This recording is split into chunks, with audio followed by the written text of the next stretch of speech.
Plenty of ups and downs. It was an absolute roller coaster for week 3 of the NFL. This is the Fumblerooski podcast by Power 88 and Seeker Weapon Consulting. I'm Adam Wright with Chris Costich. As I mentioned, guys, we have a great episode planned for you tonight.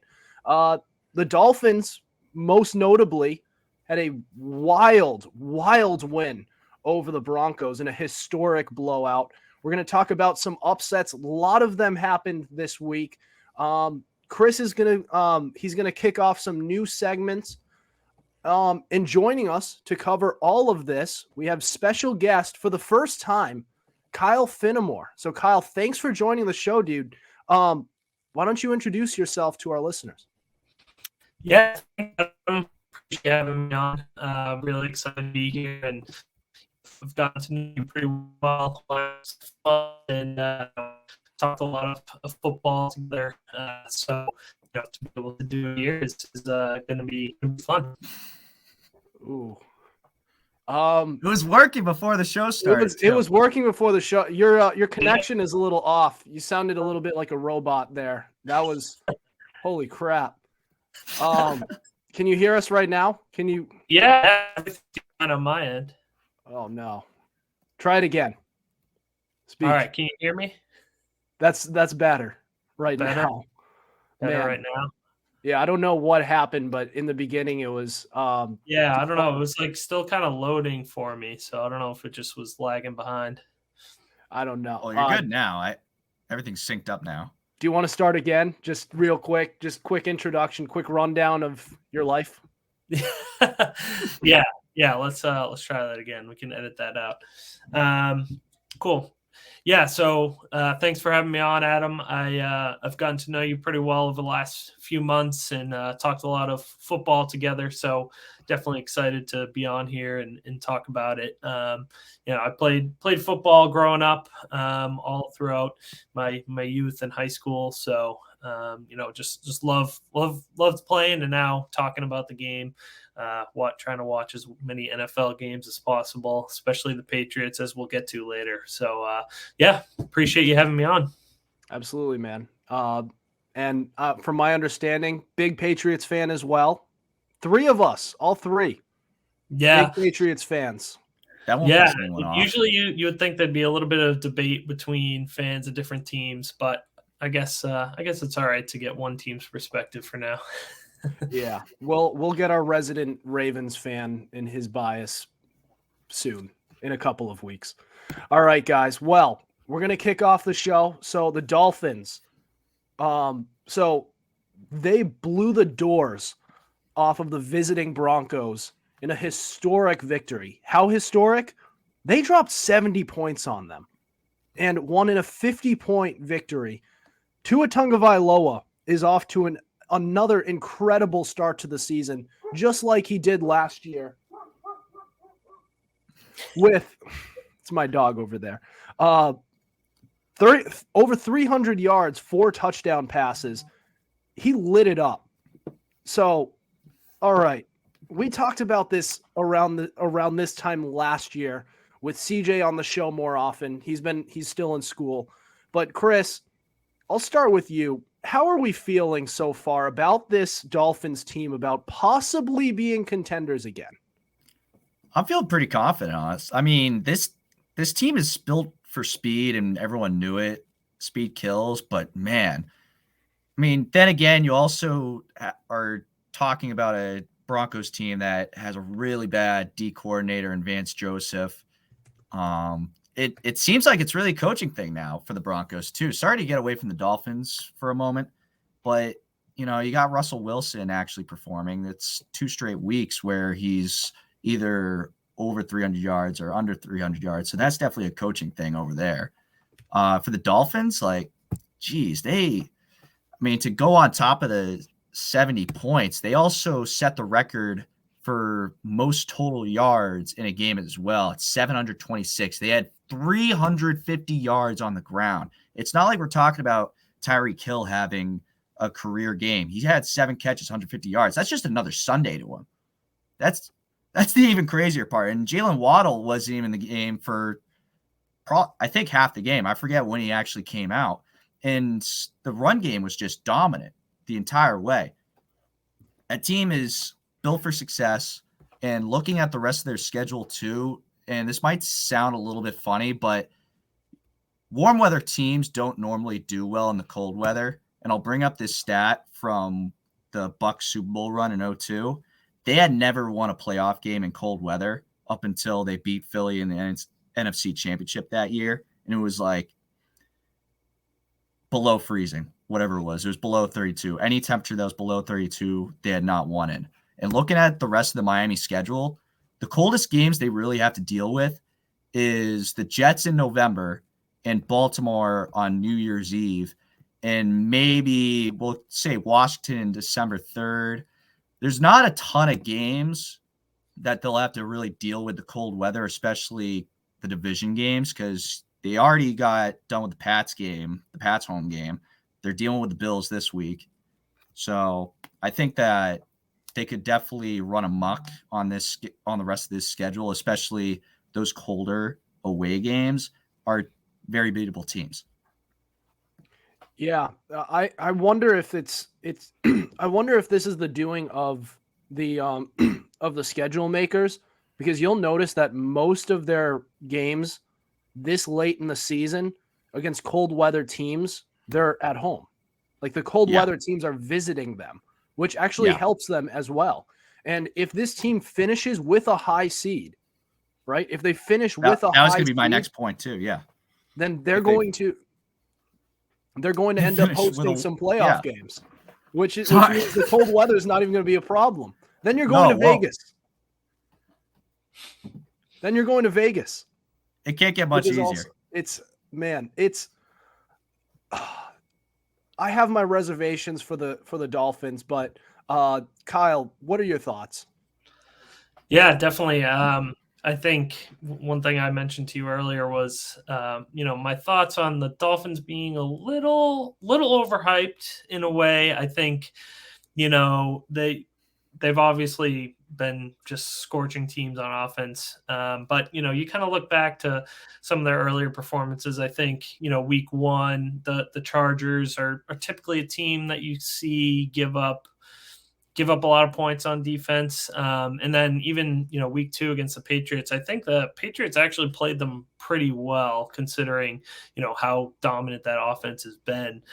So I think, the key to everything they've done is Tua just being able to get the ball out as quick as possible, get it to guys like Tyreek, get it to guys like Waddle, even those running backs who have been pretty solid. And, we'll see how long that can be sustained. Eventually I feel like kind of similar to what happened last year. I think they started something similar to this, obviously not 70 points, but I think they got off to a hot start and then, came back down to earth a little bit and were a little bit streaky. So I'm just, and I know Tua's injury was a part of that as well. So, but I don't know. I think, they're definitely one of the top teams in the league right now. But, I would just slow the roll a little bit from my end personally. I think, putting up 70 points is impressive in any NFL game. Obviously, it doesn't happen every week.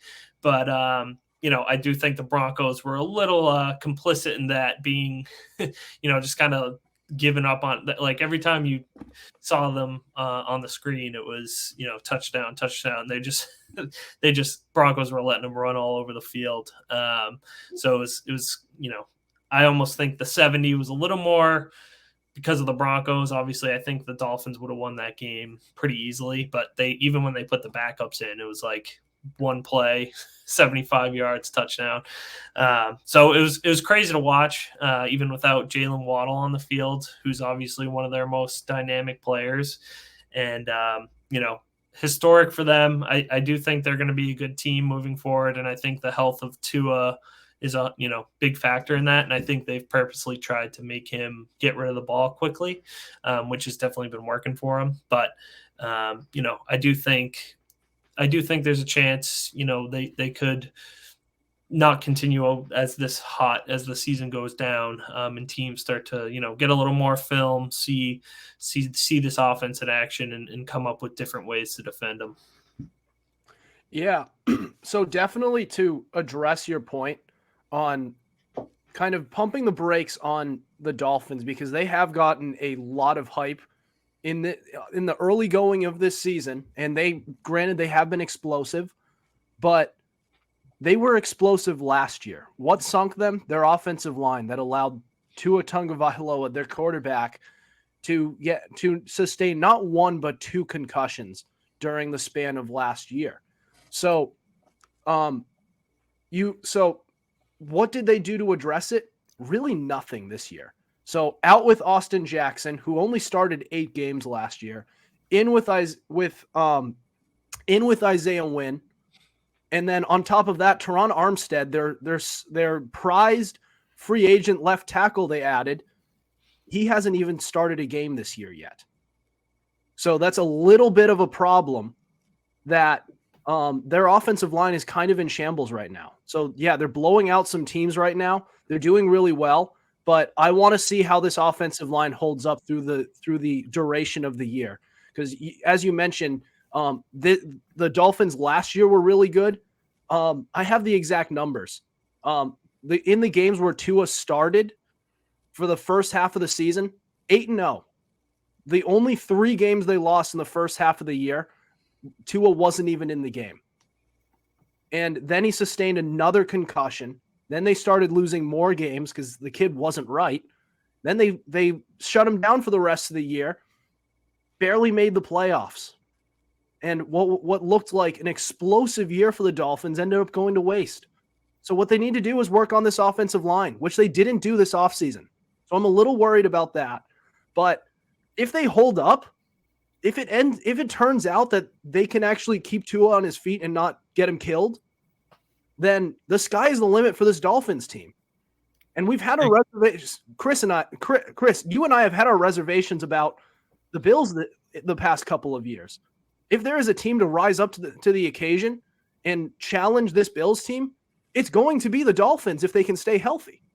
Yeah, and I think that the main thing too with the Dolphins is probably a little bit of inexperiency. I mean, granted, you got Tyreek Hill, Super Bowl champion, can't take that away from him. But you got guys like Tua and Jalen Waddle that make up guys like those two that are on the Dolphins team that can't make up for the playoff experience matter as well. So I think that might also end up tying in maybe at some point. That's why I would probably like the Bills more in a playoff run type of scenario potentially, but that also depends on the way that the Dolphins play from here on out. Well, yeah. And also another thing to add on to that is if the Dolphins win the division, they're hosting a matchup between the Bills and the Dolphins. And at that point, if the Dolphins, again, this is a big if they're healthy, then it's advantage Dolphins. If the Bills have to travel, into Miami. We've seen how the Patriots were during their prime Super Bowl contending years, a cold weather team going into Miami. It was always late in the season. They also always lost. So that's going to be a problem that the Bills have.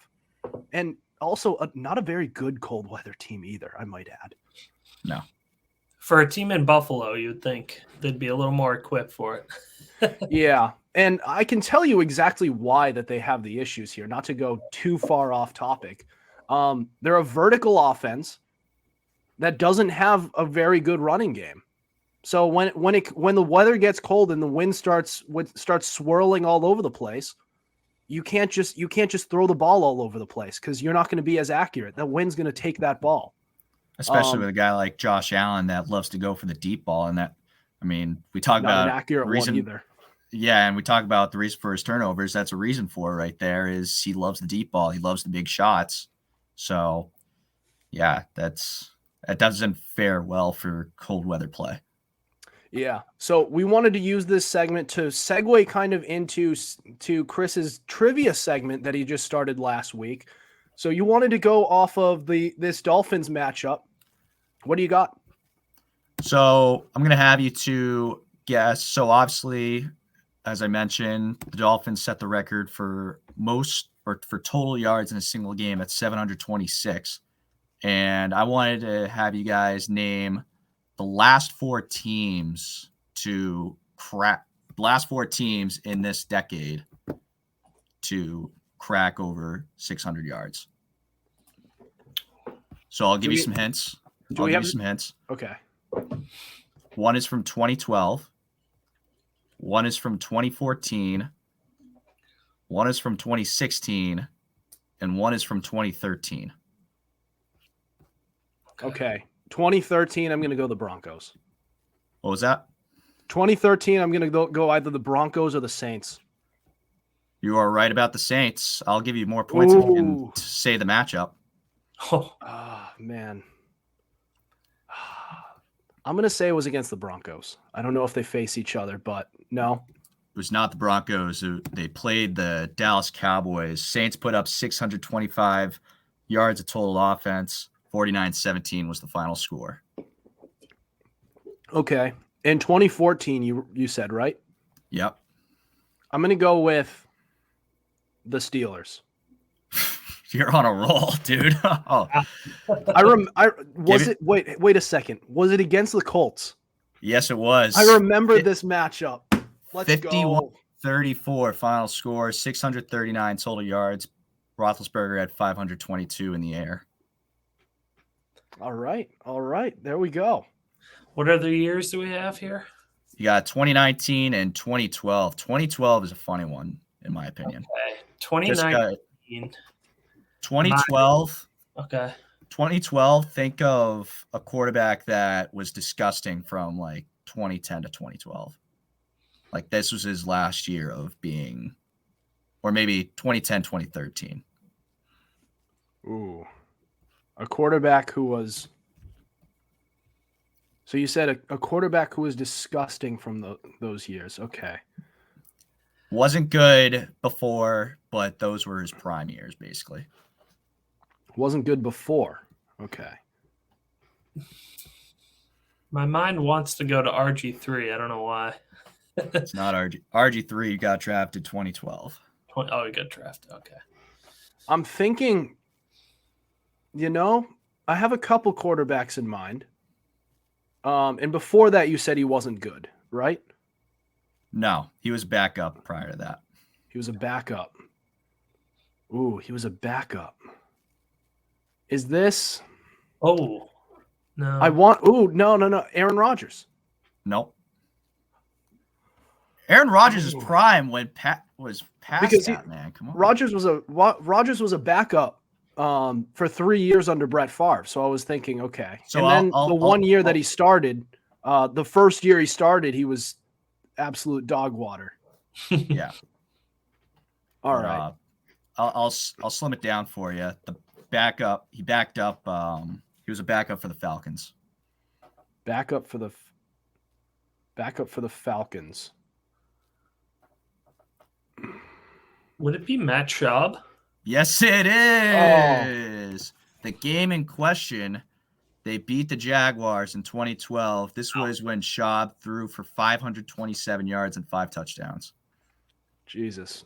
And Matt Schaub is such a random. I never would guess him to be on this list. Yeah. That was a good one. That was one more. Man. All right. So one 2019. So my mind goes right to, I don't know if it was the right year, but it was the Chiefs in LA versus the Rams, where it was like 54-51. Was that the right year? That's the right year, just wrong game. Great guess though, because that would come to mind as well. But wasn't that in 18? Actually, yeah, that was in 18. Yeah. So, yeah, right idea, just wrong game. I'm trying to think about the teams that had some high flying offenses that year.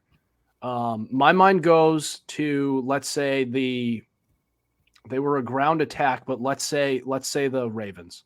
Yep. Man, you guys really killed this one.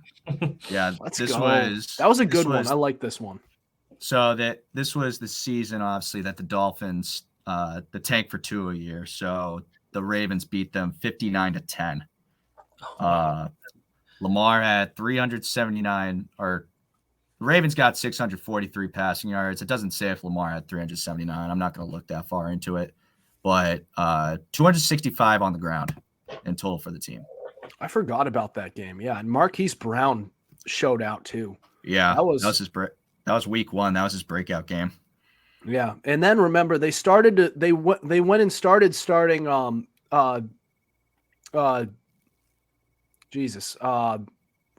Fitzpatrick, and they were winning games at that point, and it's like the Dolphins fans were all like, "Stop winning games, we want Tua." Yeah. Turns out Cincinnati didn't even want Tua anymore. They wanted Joe Burrow, who just came out of nowhere at LSU. Yeah. And, also Tua fell to number 4, which also I was just about to say Tua did fall in that draft too. Yeah. It was the hip injury, and then on top of that, Burrow just turned out to outperform him that year. Yeah. A kid who is What's up? Sorry, you can finish. What were you going to say? I was just saying like a kid in Tua who was being followed as a draft prospect since his freshman year, kind of like Trevor Lawrence. But we do want to move on. All right. So a couple of upsets were made this past week. We're going to cover them all. This is the Fumblerooski podcast.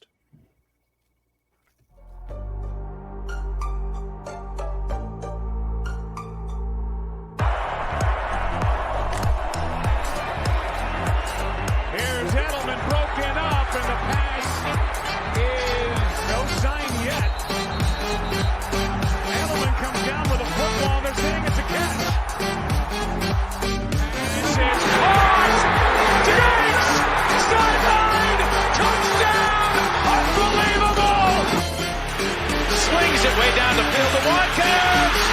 Sammy Watkins for the touchdown.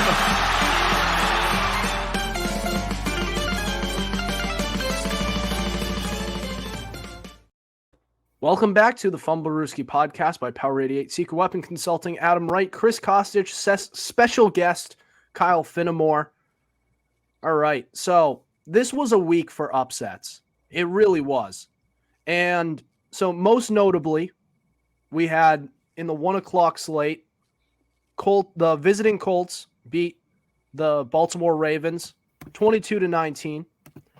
Then we also had the visiting Texans beating the Jaguars 37-17. And also the Cowboys were the visiting Cowboys beat 16-28 by the Arizona Cardinals, who are basically in the Tankapalooza for Mr. Caleb Williams over there in USC. Any takeaways from these upsets? Chris, what do you got? CJ Stroud, dude, kid's a dog. I mean, it's not like he's going stupid, right? I mean, week 2 was a really good game for him. I don't even remember who they played for some reason, but he had a great game last week, just a little under 300 yards. But right now he's averaging 302 yards, 4 touchdowns, no interceptions, a 98 rating. All of the first 3 games that he's played in, above a 90 rating, 64.5% completion percentage, 7.5 yards per completion. This kid's making the right plays, not turning the ball over, and that's what you want out of a rookie quarterback. And we were talking about it as well. The GM, I can't think of his name for the life of me at the moment. Nick Caserio. Yeah. Casero? Nick Caserio. So Nick Caserio. Yeah. Nick Caserio. I was blanking on it for some reason. We were talking about it earlier. But Nick Caserio, obviously, Adam, I'm going to steal this point from you, but yeah, he's done an amazing job. There's a reason why he was in the Pats organization for a while. And they've built a great team. DeMario Ryan, for some D'Amico Ryan. Dude, there's something wrong with me today. D'Amico Ryan's head coach of the Texans. Everyone was saying he was going to be like a bottom 3 head coach. I mean, obviously he had some other people saying otherwise, but he's turned out to be a pretty solid coach. Definitely the right guy for CJ Stroud. And this is what you want your first round draft pick to be. This type of situation that you want him to be in is a team that is actually built for a pretty solid long run. They also got some pretty good picks coming up as well next year's draft.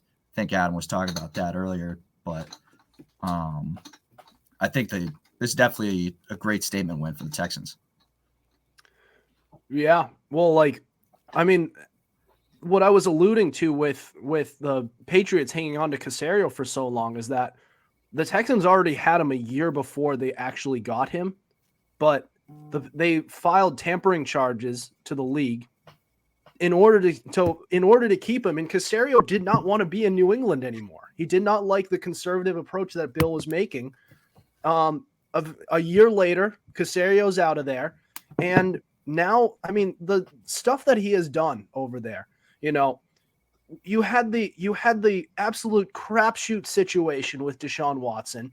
The kid, because of his off-field issues, became untradeable, borderline, and you still eventually, at some point, got 3 first-round picks out of him, and you turned them all into studs. C.J. Stroud and Will Anderson already, right out of the gates, has turned into a stud, and you've really made that offensive line a safe spot for Stroud as well, with Titus Howard and Laramie Tunsil on your bookends, and you address the interior in the past couple of drafts as well. All they need right now is a wide receiver 1. This team may not be ready for contention, but the fact is Nick Caserio was clearly the right guy for the job. And the Texans are a team that is on the up and up right now. And, they may not be contenders this year, but with this upset over the Jaguars, they've at least shown that they have something to look forward to in the next couple of years. And they may have found the next guy in CJ Stroud. I would say that this could be very similar to what the Bills were going through in the early years of Josh Allen, I would say too, was, you had a new coach in Sean McDermott, and you had this new rookie quarterback in Josh Allen. The team's not ready yet, but you got the pieces in place to build for the long run, and that's where the Bills finally got to. So potentially we could see the same thing from the Texans. Kyle, you got anything to add? Yeah. I'm not sure where Adam went, but no, definitely, I agree. I think they've definitely made strides in addressing a lot of the needs that they've had. Seems like they've put some good things around CJ Stroud. Obviously when you get a young quarterback, a young prospect, not all the time is it going to be easy for him to just kind of step in and be incredible. So I think some of the additions I like, they drafted a running back in Dameon Pierce, who's been very good over the past few seasons. Some of the wide receivers that they've drafted over the past few years have been good. I know Nico Collins, Tank Dell has been showing some promise there. Could one of them jump into that wide receiver 1 position, like Adam was saying? Maybe. Who knows with them? They're still young, but I think just to be, a lot of people were picking the Texans to be bottom of the league, bottom feeders again. And that might still be true. It's only week 3, but, they've shown that they can compete. They can compete in their division at least. And, I think they have shown that there's something to build off of, especially offensively. And like we said, D'Amico Ryans, seems like he could be a coach that could bring him to, bring him to some good places. And I think, and it generally, obviously I think the Jaguars are the favorite to win this division going into the season. But, I do think they expose some holes that they have. They haven't performed as well as we thought. The Colts, have Anthony Richardson, who's younger, and we don't know much about him, how he's going to develop. And then you got the Titans, who, they've always been around competing, but it seems like they've fallen off a little bit from what they normally are. So, even as early as this year, if the Texans can kind of continue on off of this performance, continue building around CJ Stroud and putting up performances like this, maybe they could be in contention for the division as early as this year.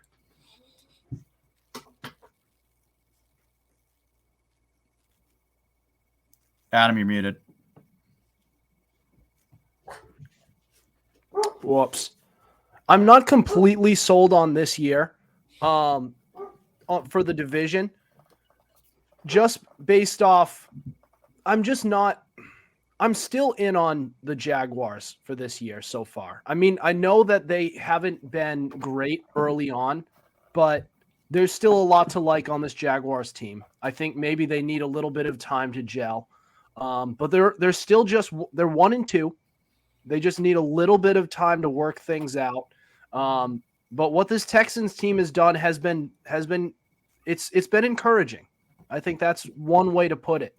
And maybe they could be competitive.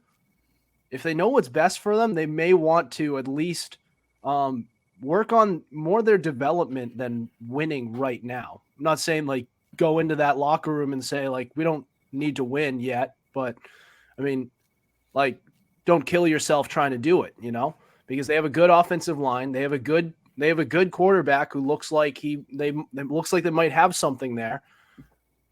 I mean, don't rush players back who are hurt. Work on development. I can agree with that. Yeah, and they're not going to make a huge run at it. I mean, their ceiling at the start of the year was 4th. Their floor was 4th. And with this win, now you could confidently even go into next year and say, well, maybe their ceiling could be 2nd, or maybe even this year if they string a couple more wins in the next few weeks, which I kind of doubt that they will. But I mean, just looking real quick at their schedule coming up, they got Pittsburgh this week, Atlanta next week, the Saints in 3 weeks, and then the bye week. You could easily potentially at least get a pretty solid game out of Pittsburgh. You could potentially beat Atlanta, and seeing that Derek Carr's out for New Orleans, you could potentially even beat the Saints. I wouldn't say that they will, but I think that they could potentially make these next 3 weeks pretty competitive. They could. I'm buying all the stock on the Texans for next year. Yeah. But if they, I mean, they could be a trap game for some contending teams this year. I think that's the best. That's the nicest way to state things for the Texans. But they look better than they have in years past, which is good. All right. So looking at the other upsets, this for the Colts, it would be more encouraging if it was Anthony Richardson at the helm. It was Gardner Minshew. So it's like you didn't really show too much for the future, because we know it's not going to be Gardner Minshew. It's going to be Anthony Richardson, who in his own right has looked pretty good. As it's kind of the same deal with the Cardinals. You beat him with Joshua Dobbs. Are you actually going to contend with Joshua Dobbs? No. You're either going to get Kyler Murray back and you trade the number 1 overall pick, or you trade Kyler Murray and you use the number 1 overall pick for Caleb Williams. Right? There's no future where Joshua Dobbs is, and even some of their pass catchers are going to do anything for you. So it's more those losses those matchups say more about the teams that lost more than the teams that won. Unlike the Texans, where it's like, okay, you showed something here. The Cardinals, they just took advantage of the Cowboys' stupidity. Yeah, I think that's the best way to describe that. Yeah, absolutely. Yeah, I agree with that. I think it tells you way more about the Cowboys and just kind of what they've been over the time that Dak Prescott's been there. I mean, I know it's not all on him, but during his time, they always have so much promise. Their defense looked great. The first 2 weeks, the offense was looking pretty solid as well. And it's just kind of been the story of the Cowboys. They always have these letdown games where, they're big favorites. They should easily take care of business against these teams that kind of have no business winning. And they give the game away. I mean, give credit to the Cardinals. They played well. Josh Dobbs is playing out of his mind. I can't imagine that's going to keep up the whole season. But, the Cowboys, they always have these high expectations and just, never seem to live up to them. Now, I'm sure, it seems like I still think they can be a playoff team and maybe slip in there, maybe win the division, even if they can, somehow catch up to the Eagles. But, you really don't expect that they're going to be able to go in and win a playoff game. Like they just don't do it. And these are examples of it because they have these letdown games against bad competition. And I don't know how they're going to get out of it. It seems like kind of the same old story for the Cowboys this year.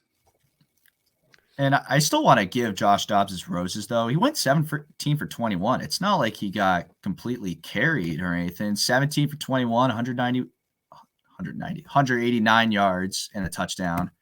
So it's not like he didn't do his job. It's granted, we're still talking about a quarterback that's what we're going to call a transition quarterback, quote unquote. And he's not going to be the starter. It's like we said, it's either going to be Kyler Murray or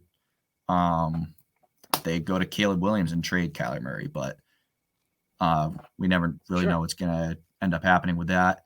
But yeah, the Cowboys are just going to cowboy. I said it before. They're just going to lose to the 49ers in San Francisco in the divisional round.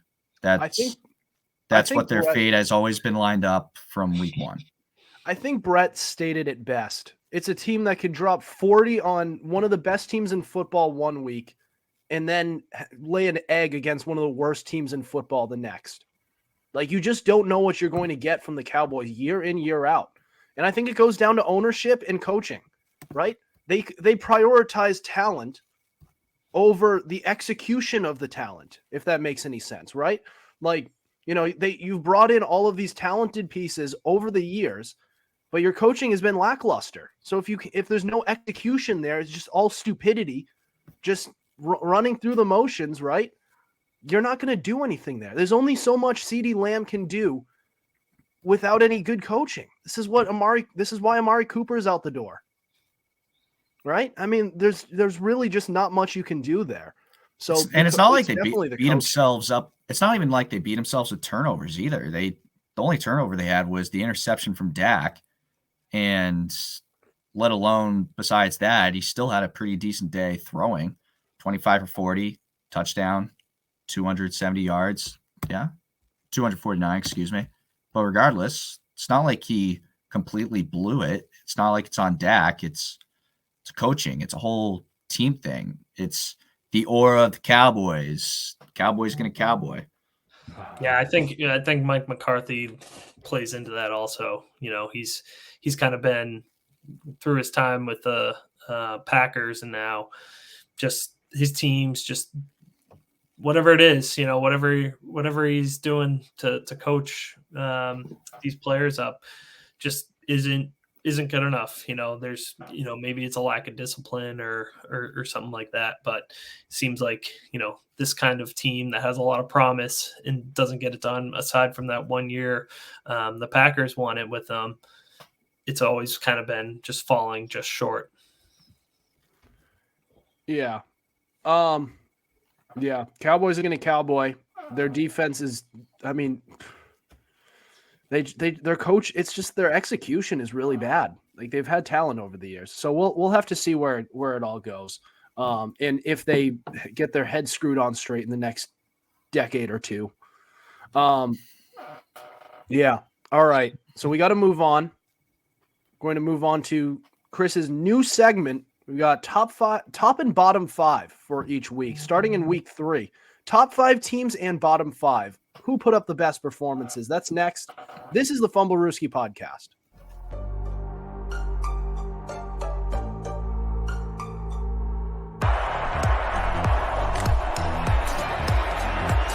Here's Edelman broken up, and the pass is no sign yet. Edelman comes down with a football. They're saying it's a catch. This is caught. Diggs! Sideline! Touchdown! Unbelievable!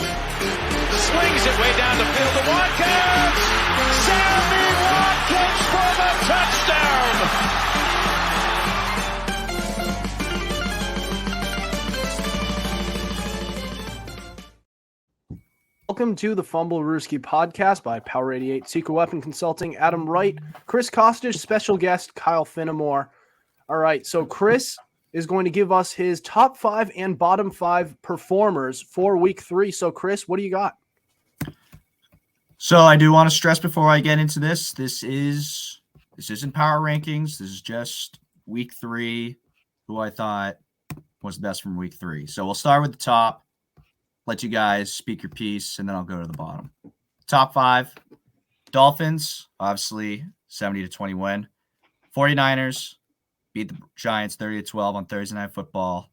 Bills smoked the Commanders. Chiefs smoked the Bears. Texans, don't need to go into that too much. We were just talking about them. So I'll leave the floor to you fellas. Well, you go ahead. Yeah, sure. Yeah, I think overall, pretty much agree with that. I think right now from week 3, those performances by those teams, especially the Bills, Chiefs, Dolphins, and 49ers, just kind of solidifies himself as probably for the top 4 teams in the league. If you look at it as a whole, and those performances, really obviously prove that. Now, they didn't play the best competition, but those are what the good teams are supposed to do. They're supposed to take care of business in a big way against lesser competition. So that's what they did. So don't have much of a disagreement there. I think, obviously we talked about the Texans and I like their performance, but one team that, I think deserves a shout out, could potentially be pretty good down the stretch is the Browns. I thought their defense has been showing a lot, stopping teams. Not sure what the Titans are, this year. They won, they beat the Titans 27-3. They seem like they have some struggles, but they totally shut them down. Historically, the Titans have been a pretty good operation. So, they shut them down pretty good. And, Deshaun Watson, say what you want about him. We could talk about him all day. He's had his ups and downs this year.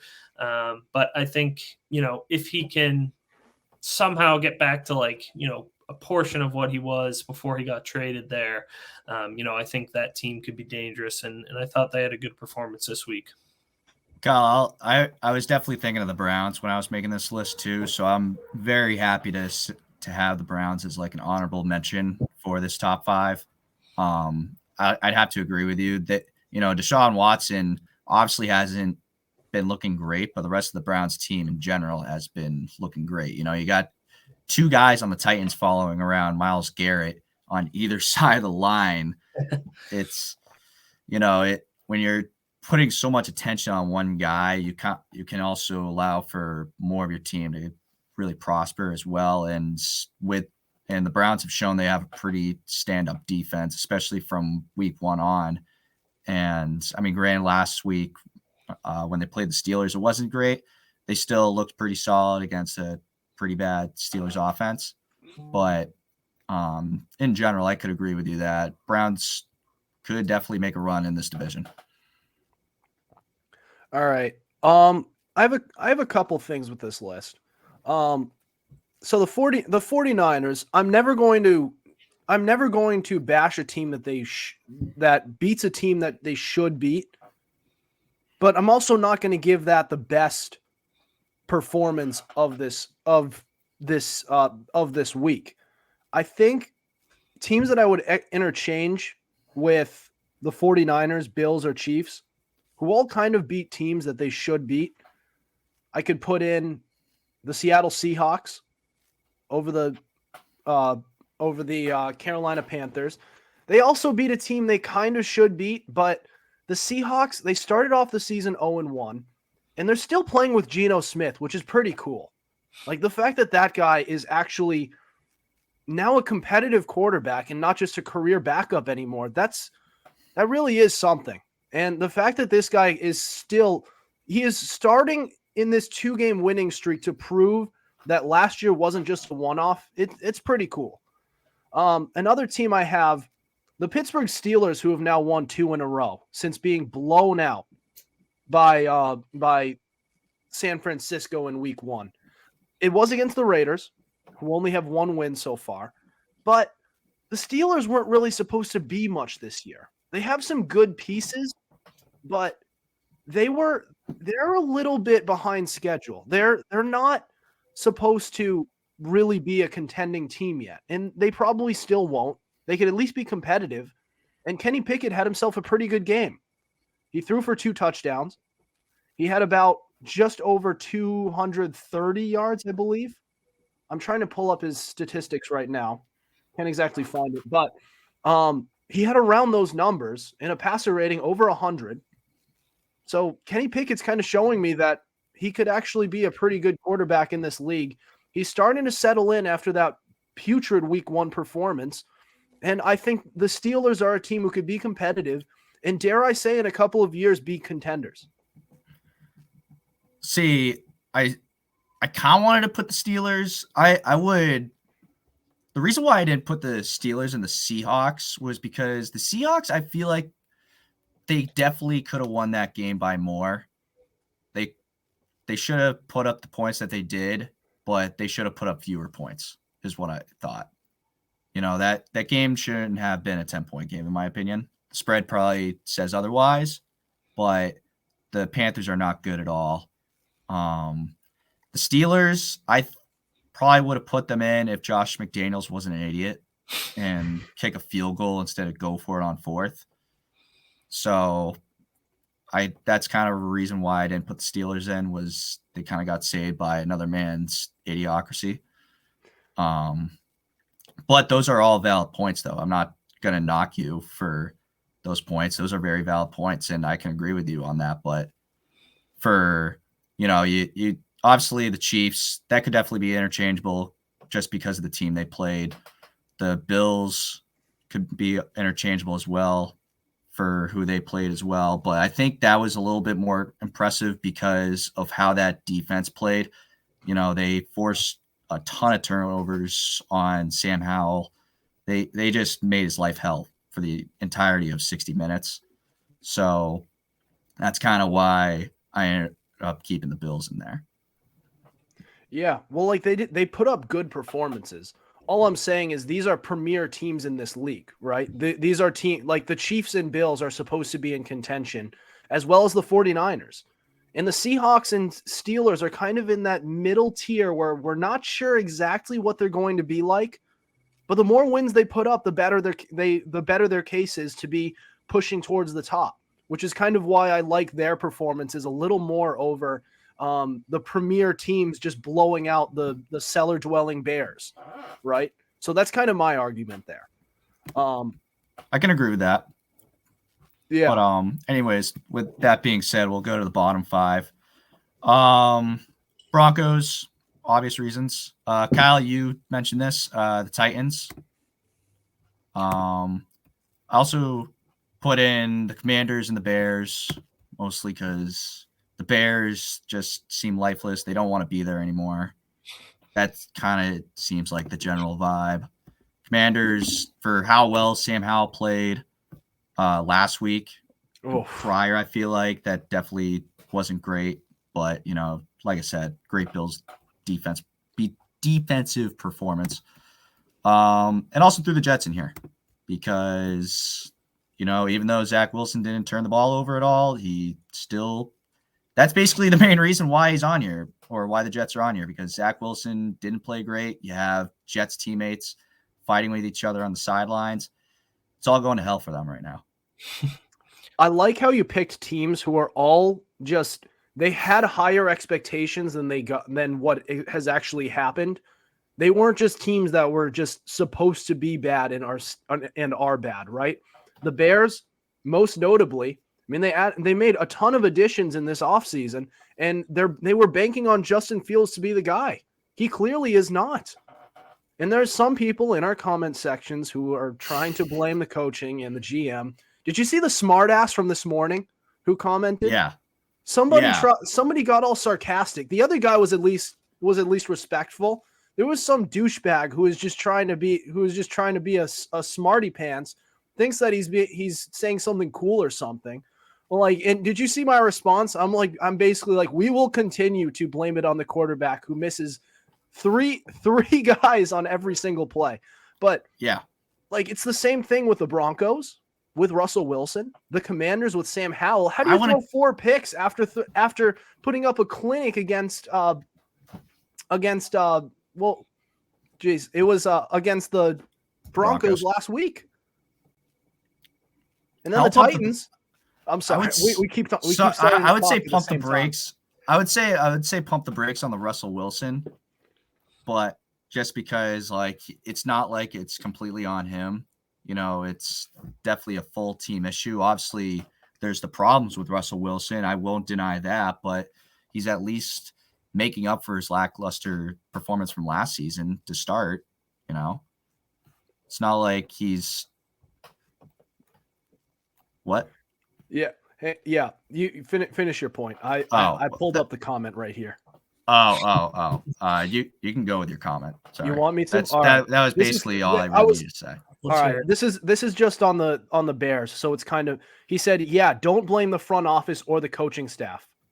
Crying face emoji, crying laughing face emoji. Just the same results year after year, different players, different coaches, same results. But keep blaming the players. And I said, yes, we will continue to blame the quarterback who routinely misses 3 open pass catchers per play.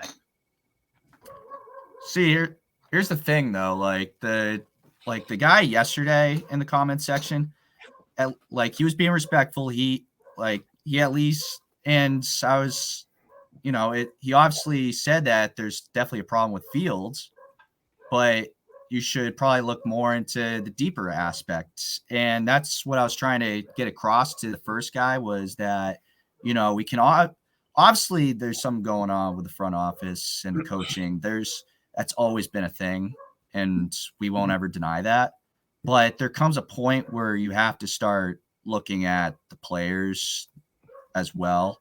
It's especially your third-year quarterback who, yeah, you can blame the coaches for him not developing, but when you got lazy mechanics, that's also on you, man. Like you don't see Lamar Jackson taking lazy ass 3-step drops and complaining about not having a wide receiver 1. He's not having a wide receiver 1, but he's still trying to do something about it. He's still going through everything at game pace, not college pace, not Ohio State pace. We're talking about the NFL pace. That would be my example. That was an example I did see on TikTok, but it's a great example because it proves my point. Tom Brady never took lazy 3-step drops. Why should Justin Fields? That's exactly. I mean, you hit the nail right on the head there. But I'll just touch briefly on the other 2 teams. The Jets, boy, are they missing Aaron Rodgers right now. But not only that, we're also kind of starting to see why Rodgers, I don't want to blame his injury on anybody, but I'm starting to see that offensive line the issue and how Aaron Rodgers tore his Achilles. I mean, they didn't take the offensive line seriously this offseason to try and protect Aaron Rodgers.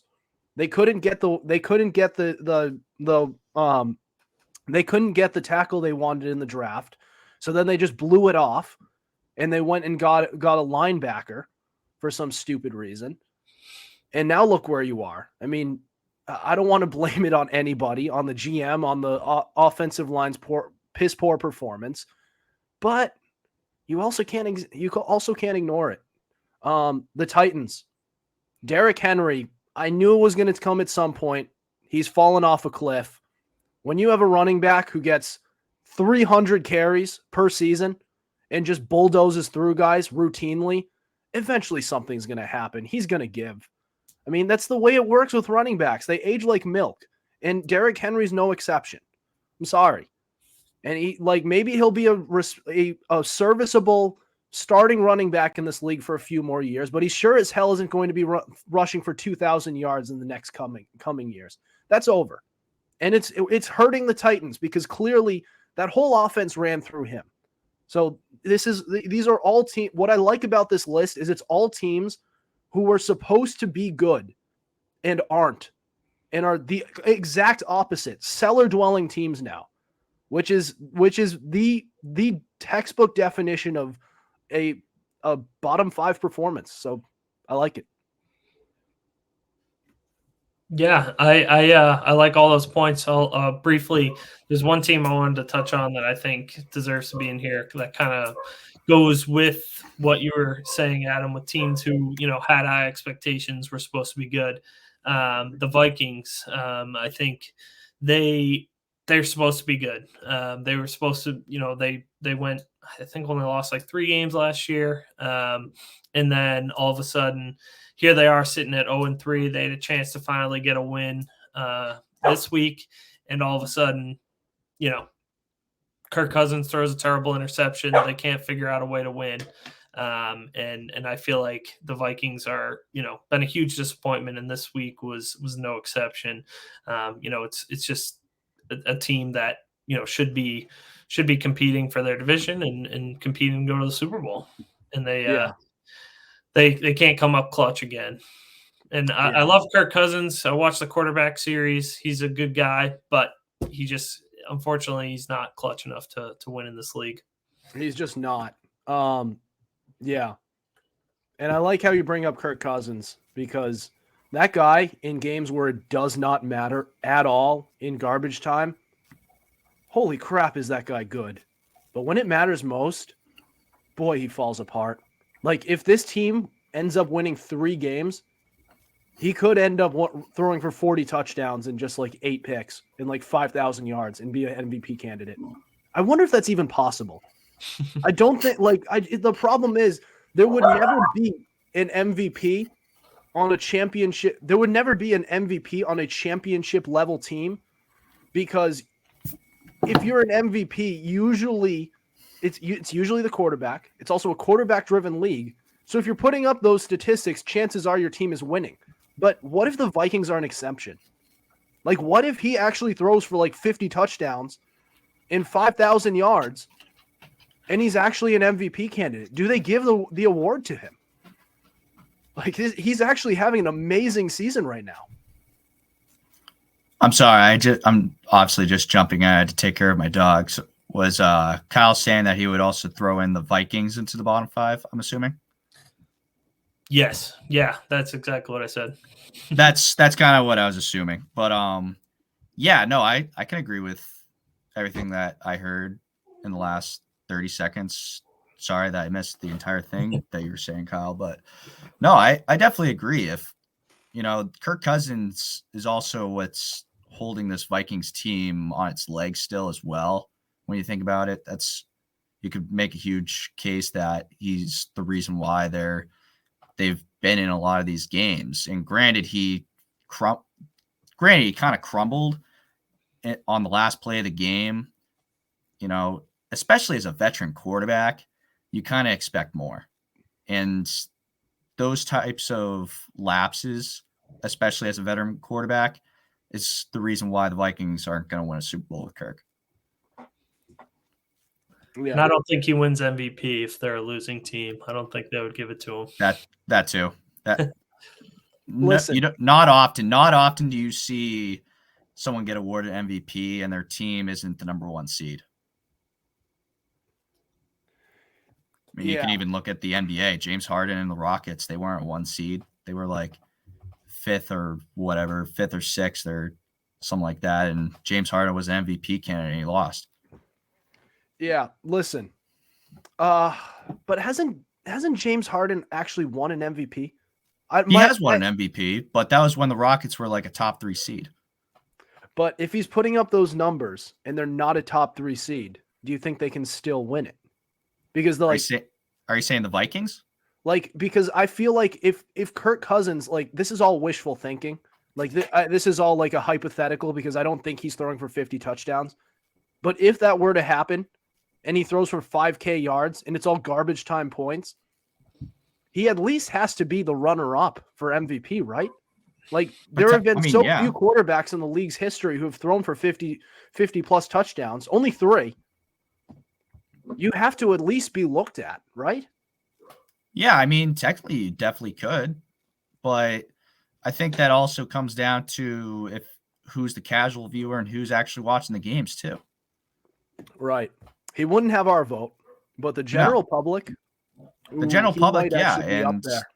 that's sometimes what matters is the general public, not the guys that watch the game like you and me and Joe Buck and those guys on ESPN and whatnot. You know, those guys would obviously say otherwise if they had the chance. Yeah. Otherwise, Rodgers would not have won MVP in 21. It would have been the rightful winner, which is Tom Brady. All right. I want to move on because we are getting way up there in time. To Kyle's guest segment, where he's going to talk about the Patriots offense and their faults. That's next. This is the Fumblerooski podcast.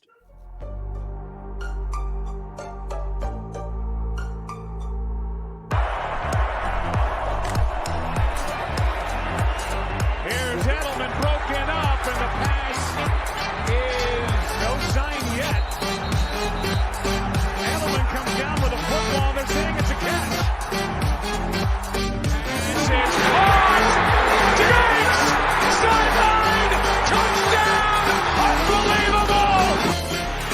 Swings it way down the field to Watkins! Sammy Watkins for the touchdown!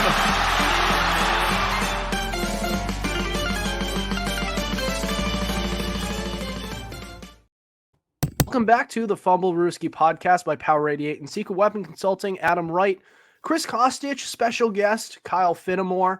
So for Kyle's guest segment this week, he is going to talk about the Patriots offense and exactly what is wrong with them. So, Kyle, what the hell is wrong with this Patriots team? Yeah. As I was saying earlier, I think the defense has shown that it's definitely a solid unit. They've held some good teams the first 2 weeks in the Eagles and Dolphins to a lot less scoring than they've put up in their next 2 games. So I think with that defense, they're definitely good enough to win. I think they have some good young players in Christian Gonzalez, Keon White, some other guys that have proved that they can play in this league, and I think they have some good stuff to build on there. So the defense, not too worried about. I think they'll be able to figure it out and play well enough to hopefully keep them in games, and that's where the offense comes in. I think one of the biggest concerns heading into the season, and most of the concerns that we kind of already had heading into the season are showing up on a weekly basis. It's kind of a lot of the same that we've seen over the last couple of years with the offensive line has been good and bad at times. They've had their moments where they've been okay, and they've had their moments where they've been bad. They've given up some pretty easy blitzes and stuff like that I think over time I think they can improve on. I'd still like to see them bring in maybe someone like a Lael Collins. I've heard some rumors about who has some talent. He's had some issues, but any sort of talent they can get there to help out this offensive line would be great. But that's not even the biggest of my concerns. I think and they do need to work on running the ball. That's for sure. I think they have not run the ball nearly as well as we thought they would. That's always kind of been a strength of their offense. And Stevenson's getting blown up in the backfield on a consistent basis. I will say Zeke Elliott's been looking okay. He has some burst, which I'm a little surprised about. I thought he was a little too big and old to have the kind of juice that he has now. So besides that, I think the number one concern and the number one issue with the offense is the receiving core. I think they have a couple guys who can maybe make some plays. Kendrick Bourne has shown some flashes. I think Demario Douglas, I like a lot. I think he could be, maybe he won't be Edelman, but he could turn into that type of role where he, can catch those short passes over the middle. And then, even Hunter Henry, I've seen some good things from. Maybe they can get the tight ends involved more. But I think, guys like Devontae Parker, guys like even Kendrick Bourne to an extent, Juju Smith-Schuster, I've been very disappointed with. I think the receivers they just don't create enough separation. They don't get off the ball. You don't see a ton of plays where they're wide open, getting separation from their defenders. And I think that's kind of held them back a little bit. And, Mac Jones, everyone has an opinion on him. I think my kind of official take on Mac is, he's not, I think if you put him on the Dolphins, if you put him on the 49ers and an offense like that, where he can kind of just take the ball, get rid of it quick, I think he could put up similar numbers to guys like Tua, to guys like Brock Purdy. I really think he could, if he could just get the ball, get rid of it quick, easy reads, all that. Now, we've seen in the first couple weeks, he hasn't been able to go out and just win those games like we consistently saw with Brady over those years, where, they're always in it and he's able to kind of just put them over the top with a couple clutch plays, couple clutch drives. I don't think he'll be that guy. And I think, to be successful with him as the quarterback, you need playmaking receivers, playmaking running backs that he can just get the ball too quick. They make a move. They make their defenders miss and get yards after the catch. And they just don't have that right now. They didn't do enough to address that. I think there's been obviously opportunities in the draft to do that, and they've missed on guys like George Pickens and AJ Brown even earlier than that. And I think, one of the things I wish they had done is bring in DeAndre Hopkins. I know, everyone was talking about, maybe we don't need him, whatever. People were saying we definitely did need him. I'm on the camp that we could use a guy like that. We could use a guy who, he's maybe not going to create a ton of separation. He's a little bit older now, but I think you throw the ball to him, he'll make the catch even when he's covered. And, I just wish this offense had a little more speed and a little more reliability. I think, there's not a ton of receivers that you can rely on besides, maybe Kendrick Bourne on occasion and Hunter Henry that, every time you call their number, they're going to make a play. So that's my number one concern for sure.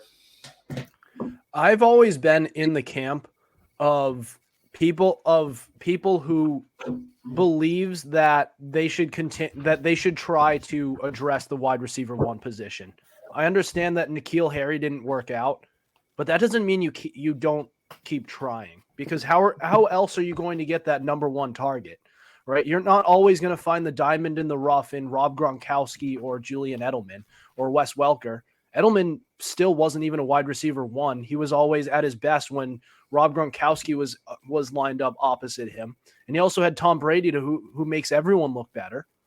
My issue is I think we need to stop addressing the defensive side of the ball so early in drafts, because we have seen routinely Belichick finding these absolute gems of defensive backs in the late rounds. Asante Samuel and Jack Jones and Marcus Jones Jr. were all fourth-round picks, all very good corners in this league.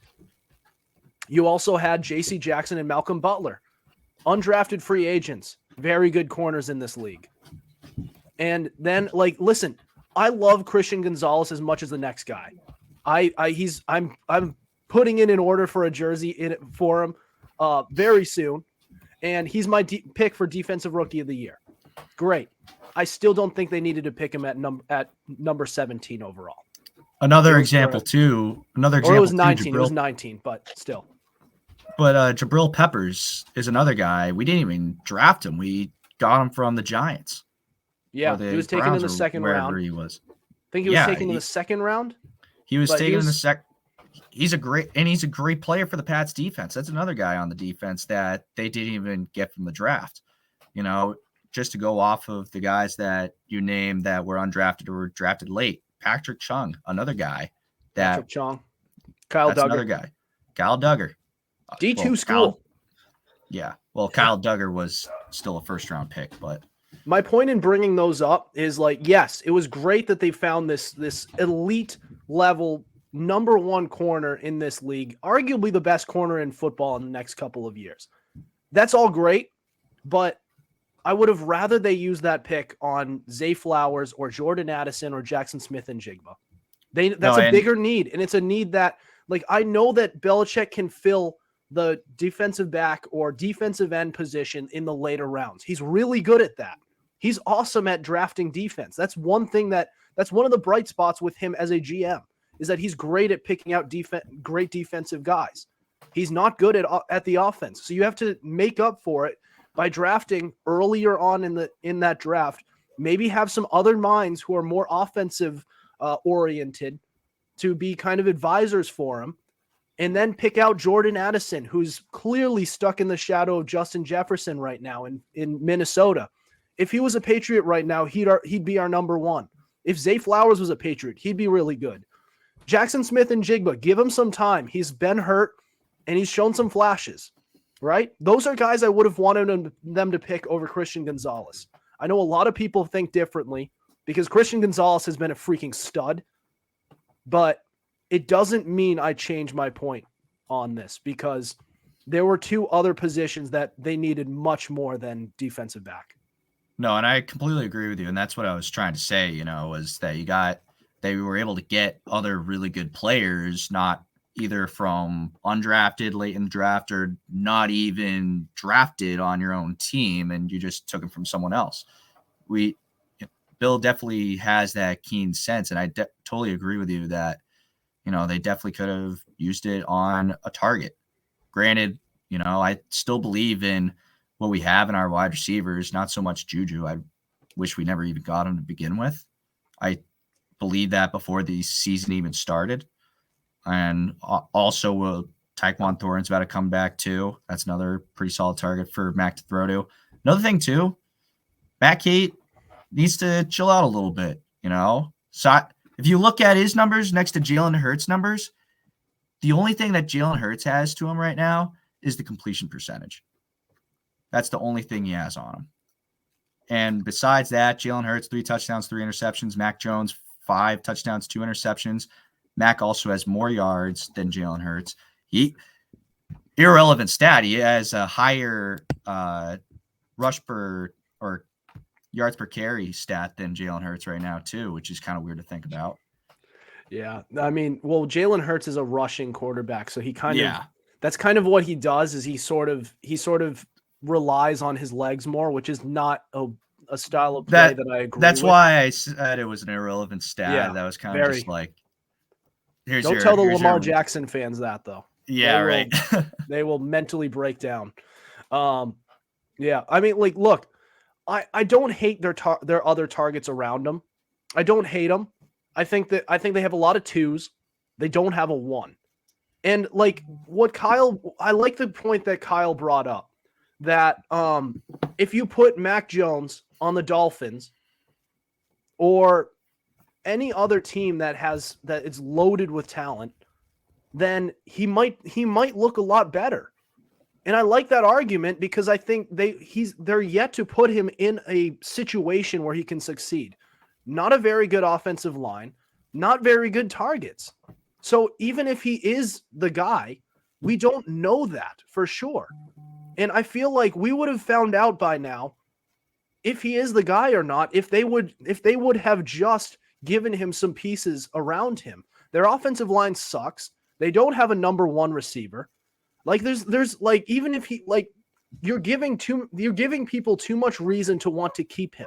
And I want to find out for sure. I want to prove that argument wrong or right, that he is the guy.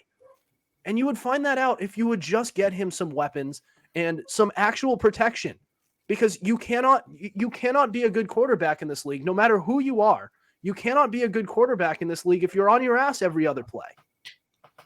I will say the O-line definitely is moving in the right direction, though. Trent Brown, first game back. No sacks, no pressure, no hurries given up. That's a step in the right direction. But so now, I said this with the Bills offense last year. Now they just got to be able to play together. No injuries, no nothing. Just those 5. Get the chemistry going, because O-line chemistry means so much. It means so much. If those 5 big guys in front can all be on the same page and who they're blocking and what their assignments are, that's going to make life so much easier. And that was the biggest thing with the Bengals last year, was that you had 5 guys that hadn't really had a ton of time to play together with. And then they started getting on their huge run at the end of the year last year, because then the front guys were starting to figure it out. Maybe that's what we need out of the Pats right now. Yeah. Yeah. Even, I mean, I'm not saying that they're the talented bunch, or the most talented bunch, but you know, it's also the Patriots we're talking about here. They always, I mean, granted, we said this with Brady, you know, they always find a way, but maybe this is one of those things that they end up finding a way with the talent that they have up front. Yeah. Or O-line up front, I mean. Last point I'll make on this is I think Belichick has kind of set up the team to run a lot like it did with Brady for all those years, where, you know, I think he has heavily relied on defense. Obviously, he didn't do that as much with Brady, but I think the offense anyway, you know, Brady could make up for some of the deficiencies they would have at receiver or line, sometimes even. And, you know, I think with Mac, I think we can all agree he's not Tom Brady. He's not going to be able to kind of make up for some of that stuff, and you have to put the things around him. And, you know, like Adam was saying, he's done enough to like kind of keep you intrigued and think he could be that guy. But it's clear he needs a little bit more. And that's the only way to truly find out. So I just hope this season we can get a little bit more of an answer on that.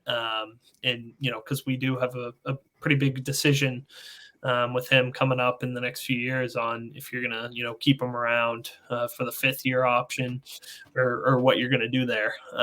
So, you know, that needs to be priority number 1 of this team. Yeah. One name I will drop before we move to our next and final segment. Their new right tackle, Vidarian Lowe, apparently was actually really good in this game. Big part of them allowing 0 sacks against arguably the league's most ferocious front 7 in all of football. So if this kid actually, it turns out they found someone, a late round gem, then God bless them. If it turns out that this guy they can actually keep Mac Jones on their feet, then it solves so many problems that have gone unsolved. Which they still need a wide receiver 1. Jordan Addison should be a Patriot right now. I'm telling you, man. But that's neither here nor there. Christian Gonzalez for Defensive Rookie of the Year. I'll just stand by that. All right, listen, we got to move on. Next, we have the fan box. Players and teams who are so far exceeding expectations.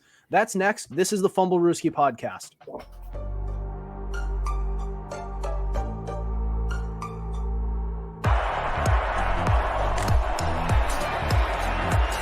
Here's Edelman broken up, and the pass is no sign yet. Edelman comes down with a football. They're saying it's a catch. This is caught. Diggs! Sideline! Touchdown! Unbelievable! Swings it way down the field to Watkins. Sammy Watkins for the touchdown!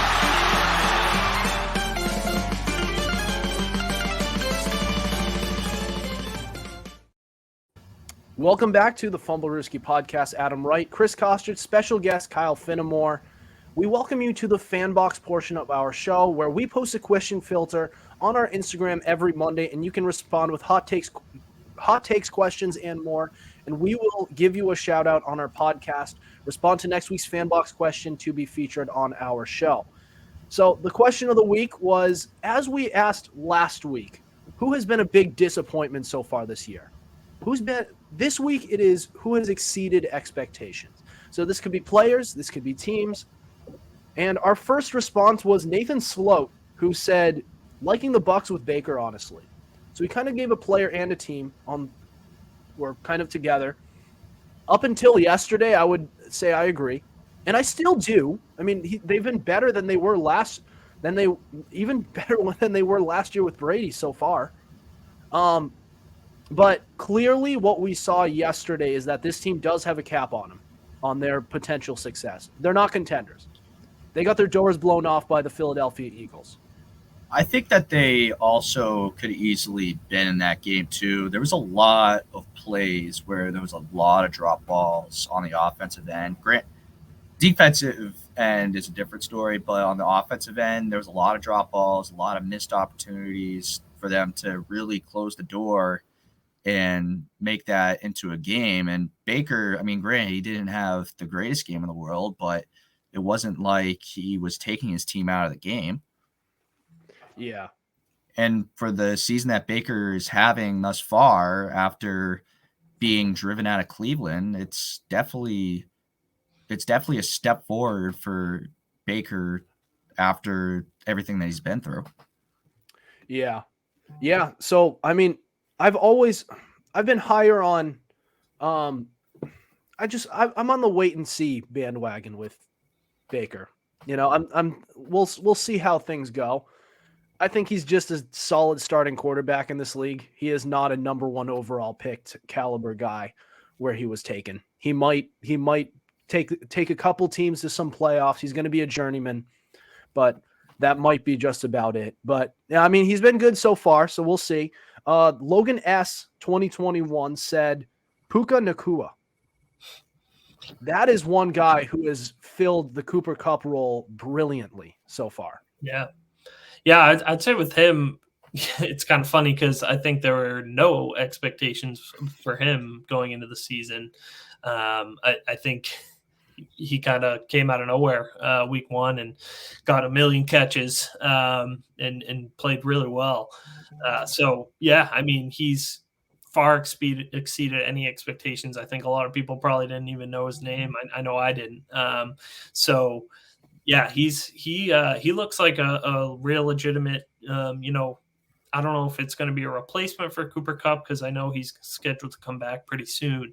But yeah, everything I've seen from him in the few games I've watched from them, he's been very solid. I think he could be a true slot receiver for them moving forward.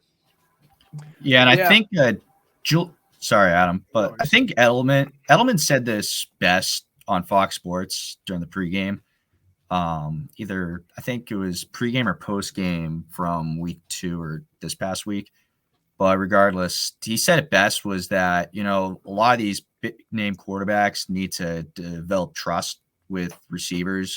And obviously Edelman knows better than anyone with Tom Brady.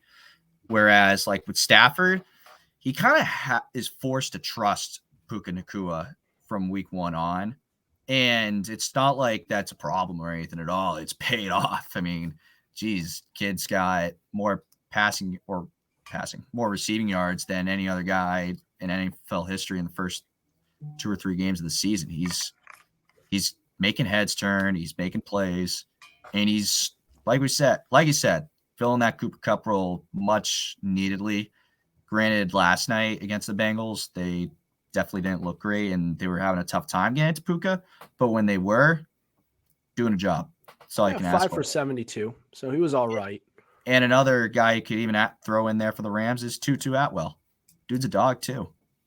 He's going to be a great slot guy and wide receiver 3 for the Rams once Kupp comes back.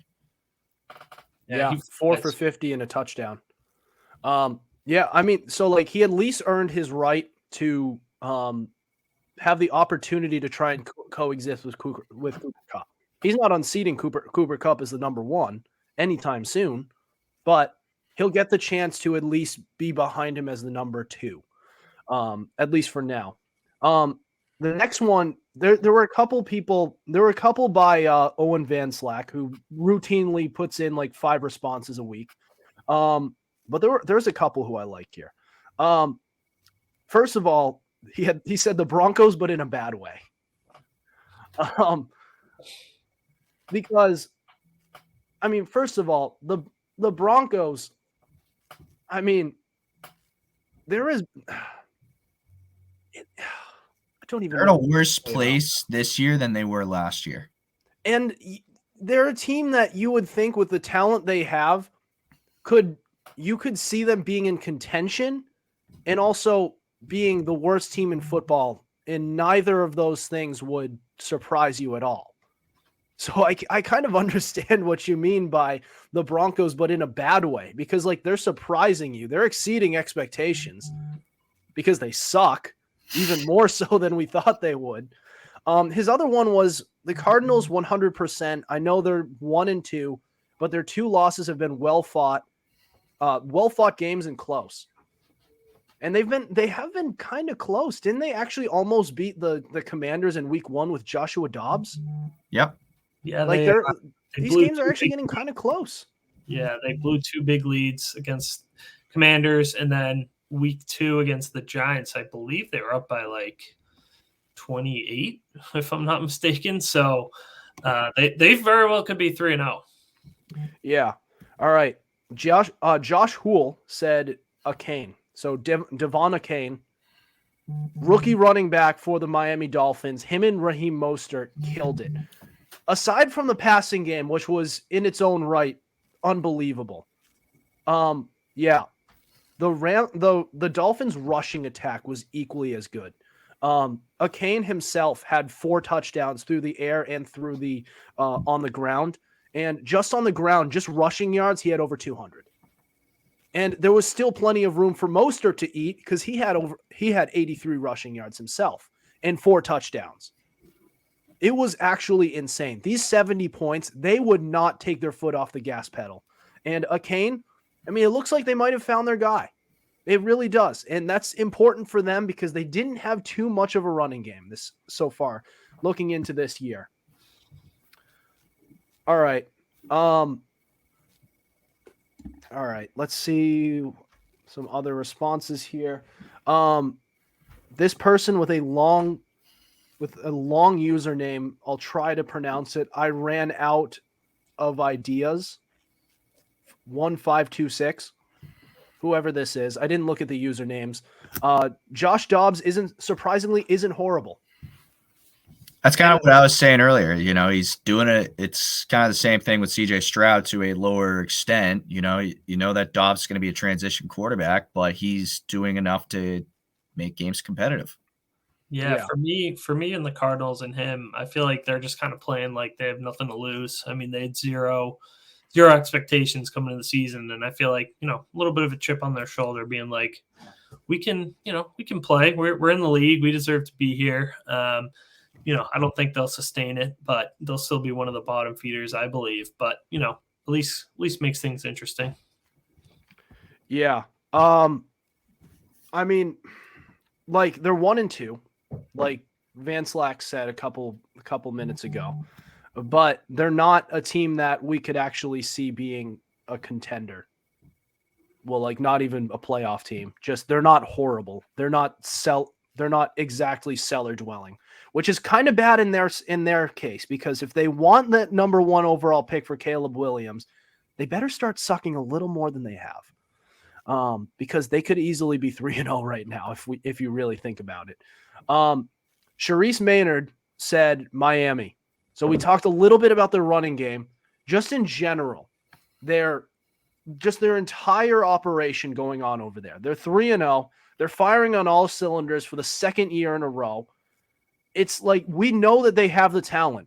It's the health that is the issue. And that offensive line, can they keep Tua alive? If they can do that, then they should be able to beat anybody in this league. And you have one of the most underrated they have one of the most underrated home field advantages in all of football. So if you can stay healthy, you're winning 12, 13 games this year. I don't think I'm exaggerating when I say that. All right, we have one more. Eli Angerone, I believe it is. He said Ravens running backs. It's not a bad one because they lost J.K. Dobbins after that Achilles tear. And Gus Edwards, we know he's capable of being a very good running back, but he's already torn his ACL a couple of years ago. And even besides the ACL tear, he's had some trouble staying healthy. But when he can prove that he's a solid running back. You also have Justice Hill, who is very capable in his own right. So if they can stay healthy, huge if, because that Ravens team cannot stay healthy for the life of them. They need to fire their training staff. I'll tell you that much. But I mean, it's what they have is actually pretty solid. And I hate to say it, but if they were healthy, they'd be one of the better teams in this league. Yeah, and Gus Edwards just looking basically off stats right now, 29 carries, 145 yards. That's 5 yards per carry right there. And obviously you got Lamar still running the ball very effectively. He's at 6 yards per carry. So granted, obviously you don't want to kill your quarterback. And Justice Hill, a little left to be desired. He's at 2.6 per carry. And I'm not really going based off of total yards. I'm just looking at yards per carry just because of how much the rushing attack is really just spread out. So obviously Gus Edwards definitely going to be a big part of the running game and making sure that Lamar doesn't kill himself, especially with J.K. Dobbins out. But I think that there's a lot to be left desired for Justice Hill. But I think with more touches as the season goes along, then he'll definitely be a pretty prominent piece in this offense. Yeah. Well, I mean, it'll be a big thing with health. So we'll just have to, see if they can stay healthy. But I think that's about all the content we have left. Do we have any other thoughts before we end the show tonight? Got nothing. No. All right. Well, Kyle, thanks a lot for joining the show. It was a long one, but a great one. All right. Well, that'll do it for us tonight. Thank you for listening to us. You can listen to us on Spotify, Spreaker, Apple Podcasts, iHeartRadio, Google Podcasts, and so much more, as well as our YouTube channel. Check out our Instagram as well. So happy week 4 as we head into this next week of football play. And we'll see you next week. Over and out.